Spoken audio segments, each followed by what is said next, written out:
All right. Hello, everyone.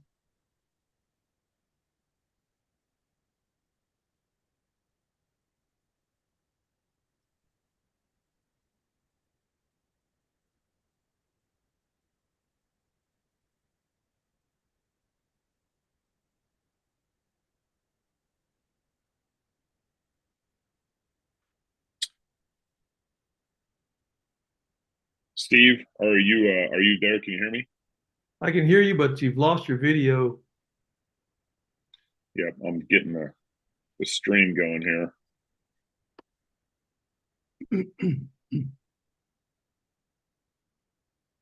There you go. Okay.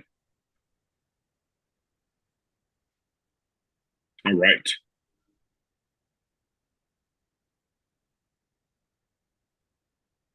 Let me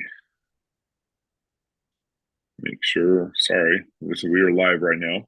Um, Let me make sure before we get fully going that we're recording what we're doing, so we won't get lost. Okay. All right. Hey, everybody. Welcome to a special episode with CrossPolitic. When something important happens, we want to talk about it. We want to get the word out. And as you guys are aware of, yesterday a verdict was had in a trial, basically what I call the Nashville 11. Now, I don't think it was all 11 people were got their verdict yesterday. I think it was six of them. But a verdict was had yesterday where it found six. I think it was six. Steve, is that correct? That is correct. Okay, six Christians guilty of violating the Federal FACE Act, FACE FACE Act, by singing hymns and in the um, in the entrance of a pro-abortion, a murder mill, an abortion center, and they were found guilty yesterday. So they're pending, I think, sentence. Their sentence is pending for like July 2nd or June 4th, something like that. I can't remember. This summer, basically, is when they're going to receive their sentence. And so I have lawyer Steve Thornton.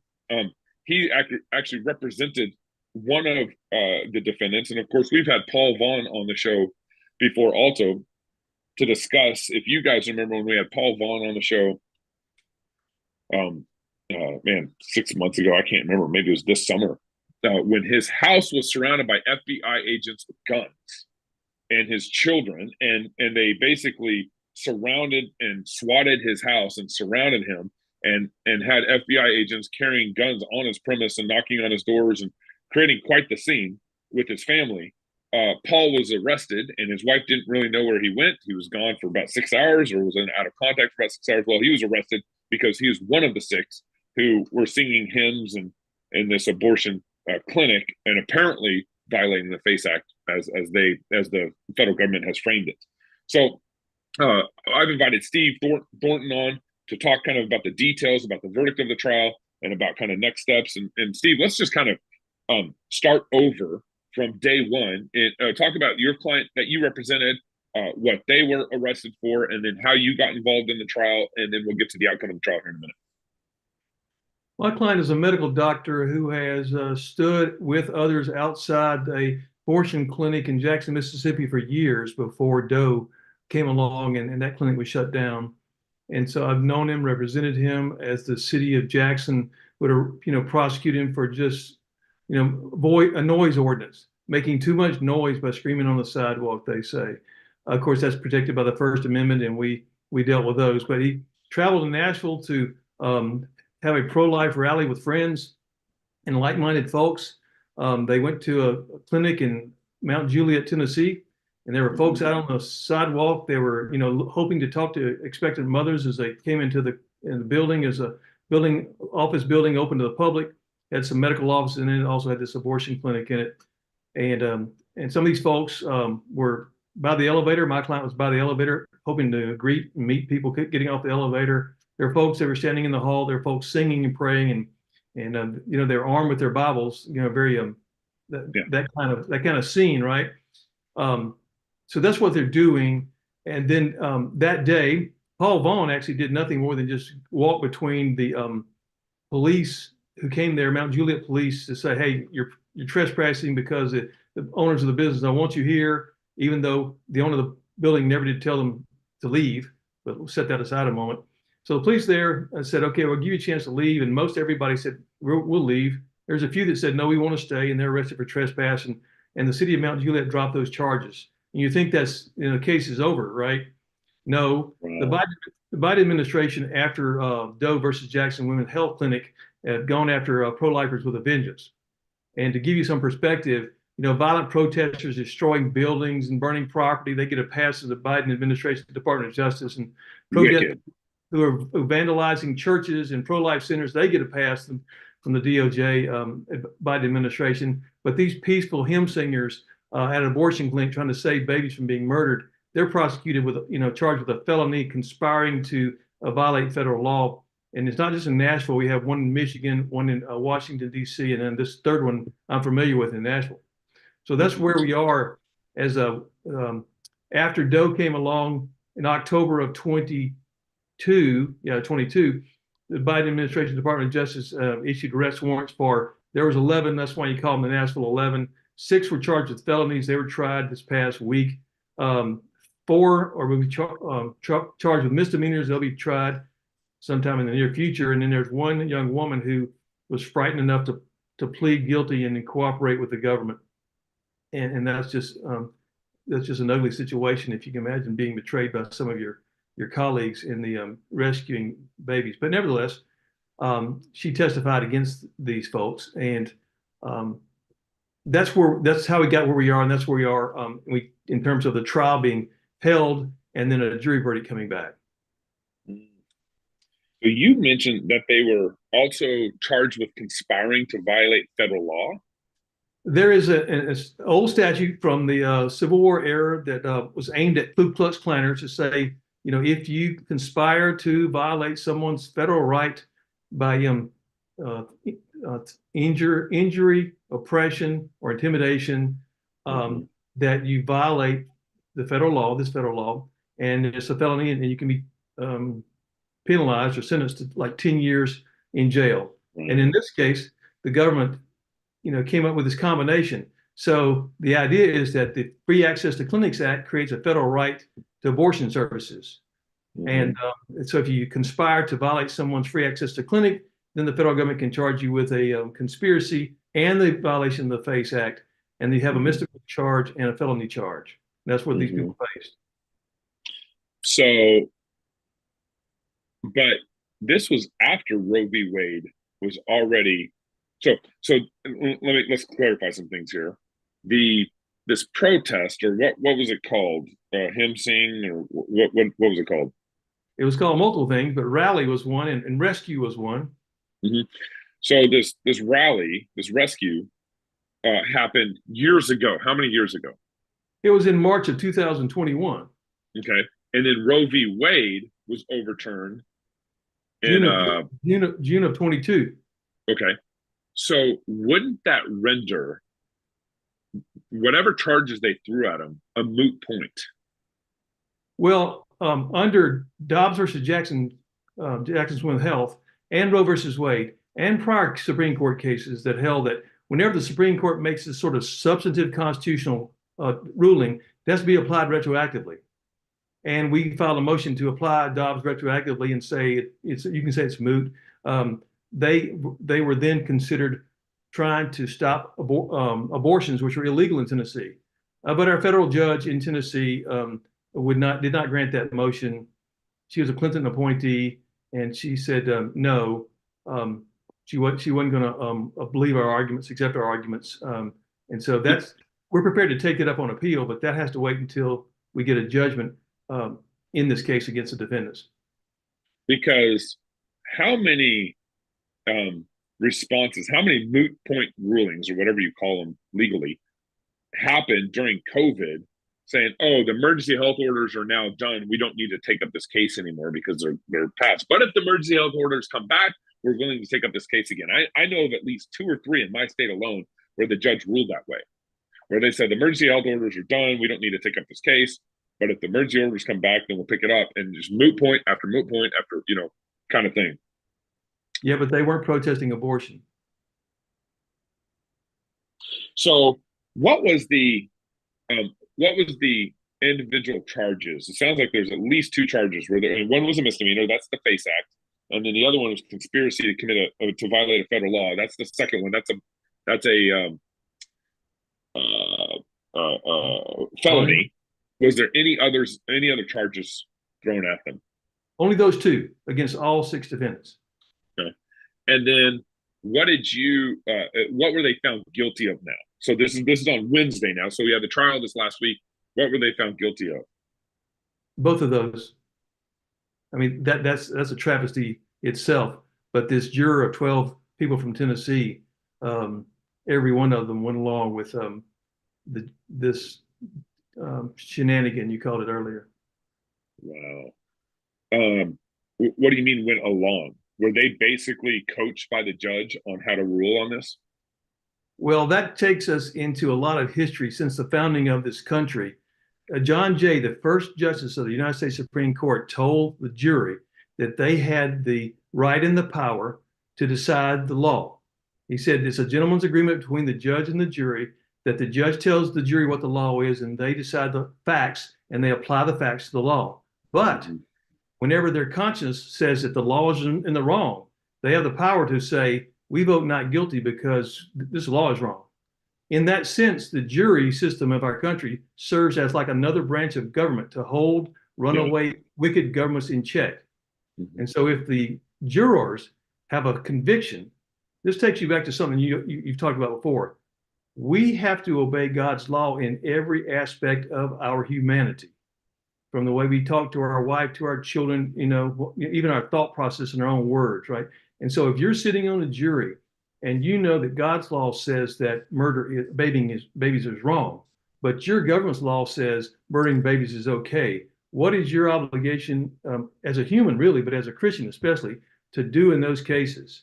And the United States legal system has recognized that is a juror's power, and none of these jurors exercise that power. They were told by the judge, and this is something for the last, let's say, 100 years since the Civil War, judges have told jurors that they don't have the power to decide the law. They must follow the judge's instructions or they violate their oath. That is not consistent with either our form of government, biblical sound, knowledge and understanding. But that's what's been told by federal judges to jurors over and over again. We have some renewed interest, since Rodney King in the understanding that there's times. Now, we don't have any problems telling the Germans that those judges should not have sent those Jews to the gas chambers, right? Even though the law, we don't have any problem telling them that.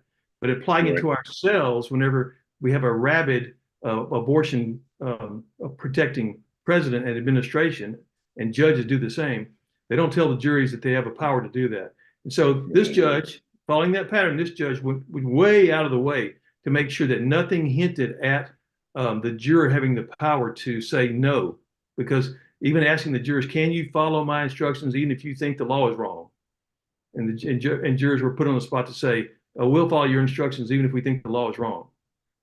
That is what I mean by the juror. Every one of the jurors went along with that and did not, I'd say, do their duty to strike down I'll call it an application. When you have a prosecution, you're taking a law and you're putting it in effect against somebody.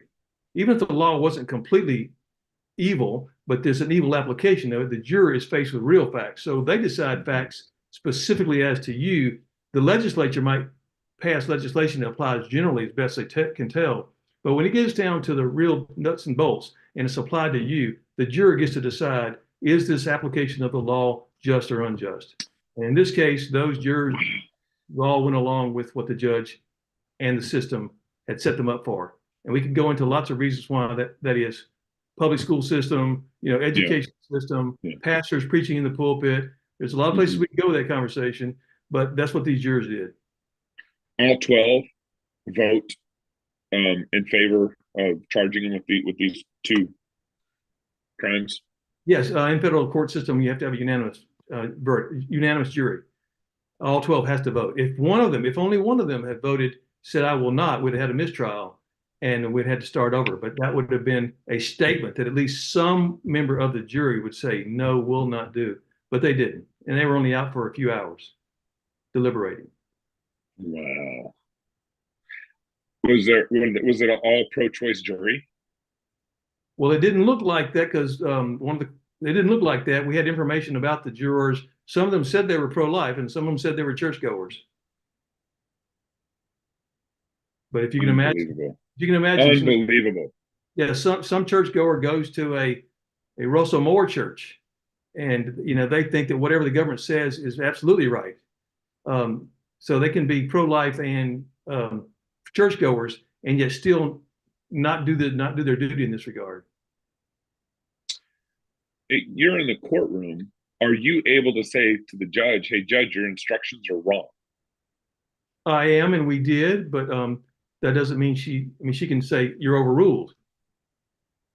And she can even say, if you say certain things in front of the jury, she'll hold you in contempt and discipline you as an attorney. And because she has a power of the federal army behind her, she has quite a bit of power to manage what comes in, what doesn't come in, well, who says what. What are some of the things that she said were not allowed to be used in this case? Some of the arguments or some of the words? Well, we would have to get into specifics, many of which I can't remember, but anytime we got close to something that she thought was jury nullification, right? Anytime we got close to something where one of our witnesses would say, I must follow God's law over man's law, the judge said, no, we'll not talk about that. Even to the point we're saying we won't talk much about abortion because this issue is not about abortion. This issue is about access to clinics, access to reproductive health services.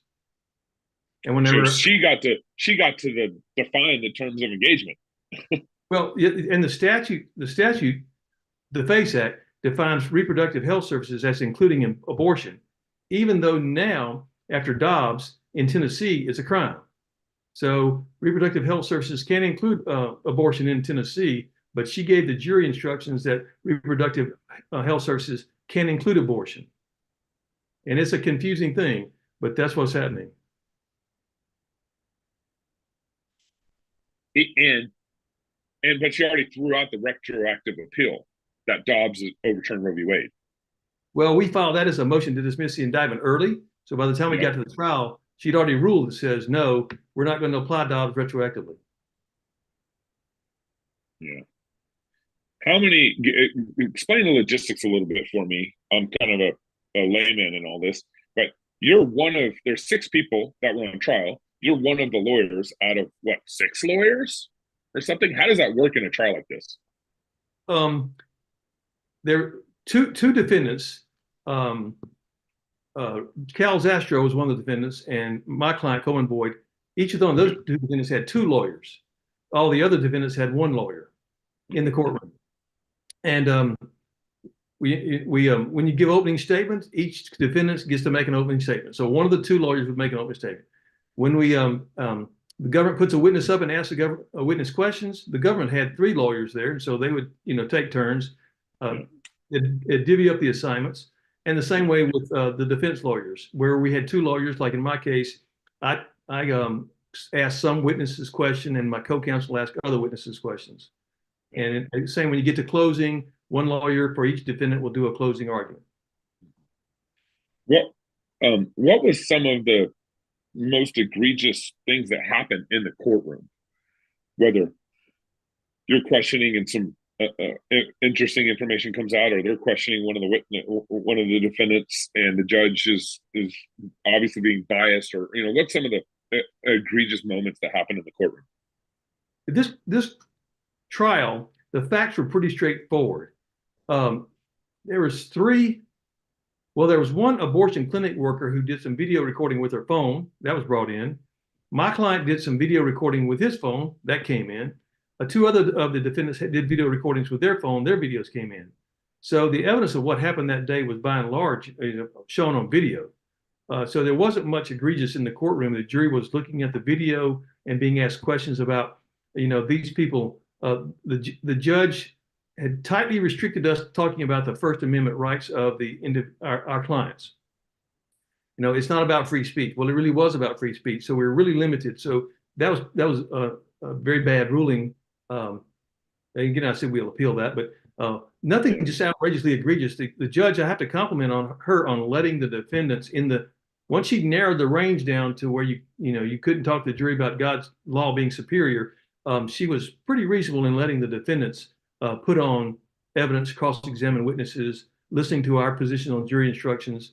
That I can't fault this judge for. And the jury, of course, they sat and listened. Mm-hmm.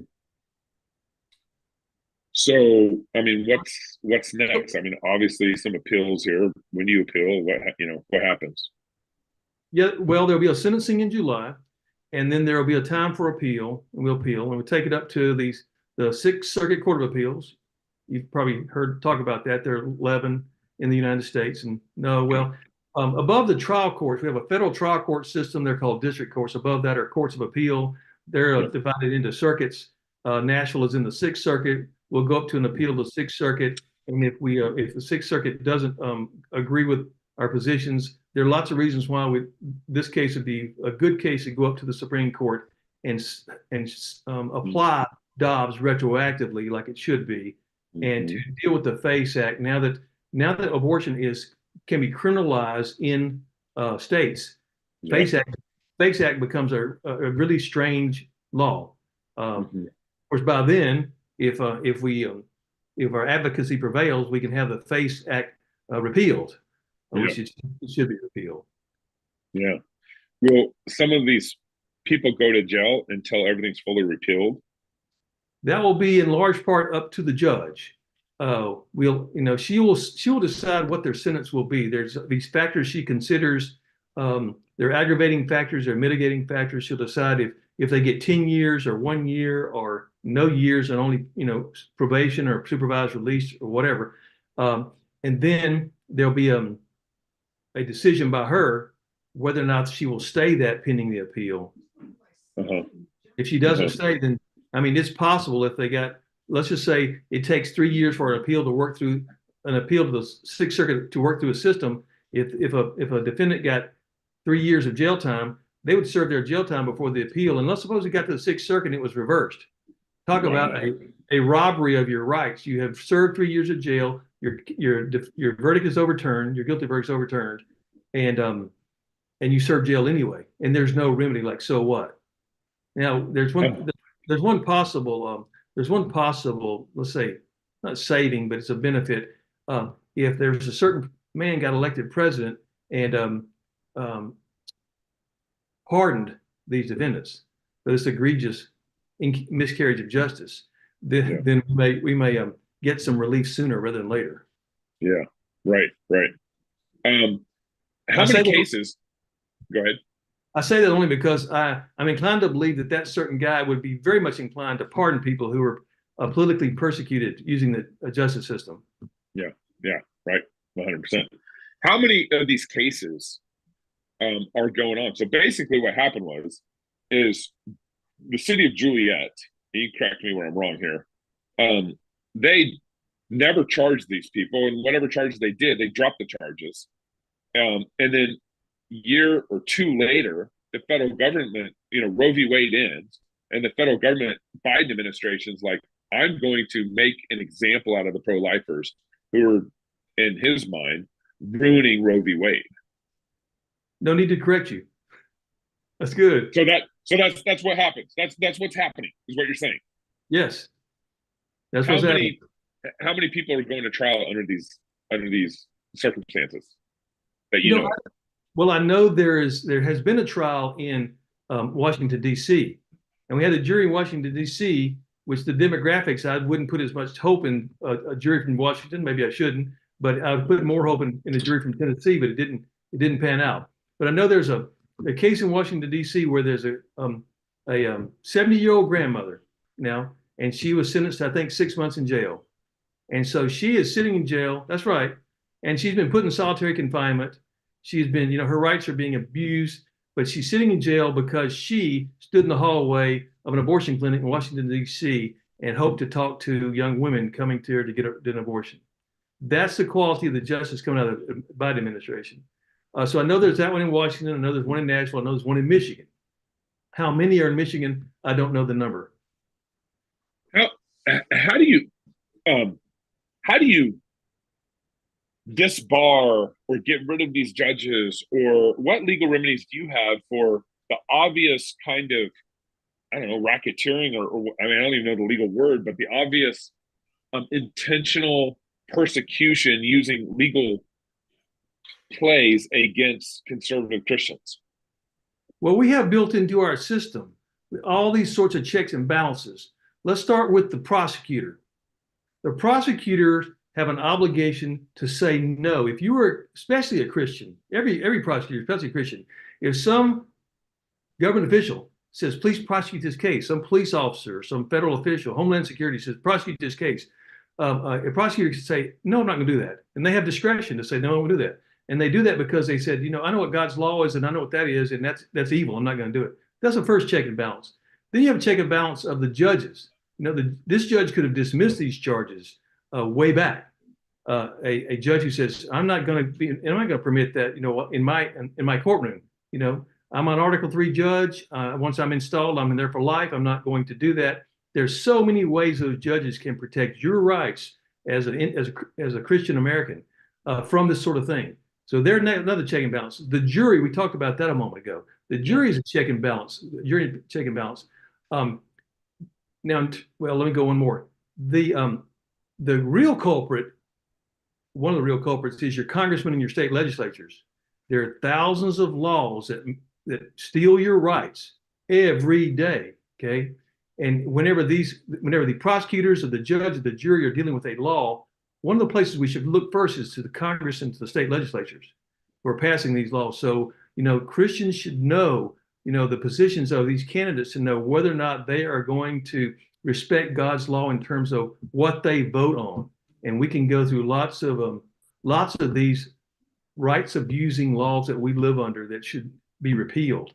So they're the culprits. Then we can talk about the pastors who are not teaching their congregations how to deal with them.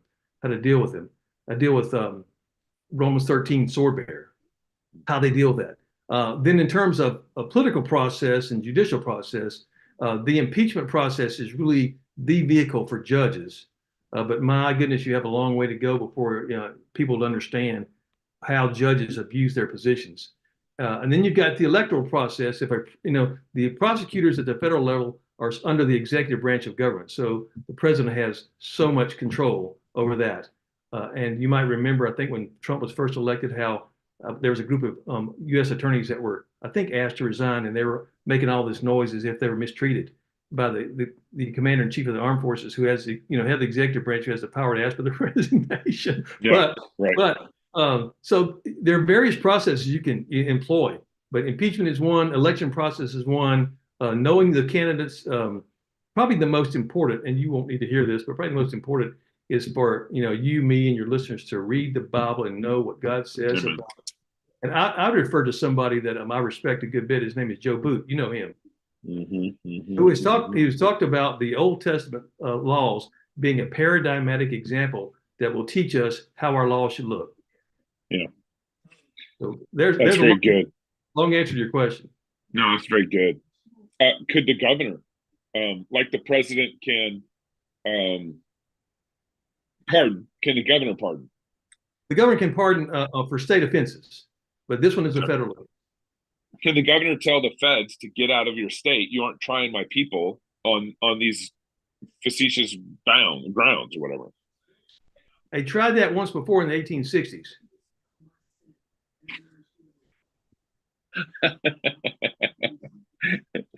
Yeah, well, that's about where we're heading. And then we very well could be, but it depends on the quality of your governor. Yes, yeah. Quality of your governor. But yes, individuals need to know where and when to stand, and that's why they need the podcasts like yours, the guidance of their good quality pastors. How's your defendant doing? How's he thinking about this whole situation? It's got to be pretty weird. Well, if you think emotionally, like I'm going to be rescued by the jury, then you'd be really devastated. But my client has said, this is in God's hands, and I know, like Joseph was thrown in prison unjustly, and he rejoiced in that time, and God blessed him, and look how God used him. Daniel was taken away from Jerusalem unjustly, And he served his time in Babylon, and we know his story. The three Hebrew children. So my client has said, I'm rejoicing, trusting that whatever God does, it'll be to His glory. Yeah, he may, Mr. Dr. Boyd may have to suffer some pain, but God is in control, and glory to God. And that's how he left the courtroom. And my co-counsel is not quite as steeped in this as I am, was a bit surprised at our client's reaction. Praise God. Praise God. Where can people follow up, pay attention? How can they follow you, or follow this case, or follow you said it's July 2nd is where the next hearing is? Some are July 2nd and some are July 3rd. It's a sentencing Okay. hearing. To be precise, Okay. it's called a sentencing hearing at July 2nd and some are Thank you. July 3rd. And And so, I don't really have a way, I'm not in this world you're in, but they can listen to you, of course. They can yeah. look at some news outlets that we can have some confidence. We need to remind our owners of these news outlets to not follow the paths of CBS and NBC. If they're successful, don't lose sight of what got them there and what their ultimate Amen. judge is going to be. So Amen. be faithful in reporting accurately, honestly. And yes, we do see the world through the perspective as a Christian. And who else is more objective? I argue, but that's another argument. Amen. But yeah, just watch the news and find a news source that's reliable. Steve, thanks so much for coming on CrossPolitic. Appreciate your work that you're doing there. You work with our good friend Davis Younts. Y'all are part of the same law firm. Is that correct? Well, I'm not part of his law firm. I'm like a consultant to his law firm. Okay. Okay. Somebody close to me does work with him, and so we like your son, right? my Yeah, son-in-law. son-in-law. Yeah, There you go. Okay. we like Davis a lot, and I'm at his. I told him I'm at his service. Okay. Very good. Well, thanks for all your work on that. We'll be praying for July and then the appeals process that's obviously coming. Thanks for having me. All right, everyone. Make sure you follow the story. Be praying for what's happening in July. Be paying attention to these cases. There's more happening, like Steve already mentioned, in Michigan and in DC. And so be praying for these cases, and especially as you're able, help fund these Christians fighting this wickedness. I mean, the Biden administration really does want more power, and you've seen this at the border where they're kind of creating chaos to get more power. And this administration is doing very wicked things in the courts against our people and against Christians, particularly in this whole FACE Act charade. So thank you for tuning in. Make sure you share the show. Make sure you put pressure on your legislators. There's some action that Steve kind of laid out for you, and make sure you can take action. So thank you for joining and tuning in to CrossPolitic. And we'll see you guys in the real studio in the show later. Lord bless.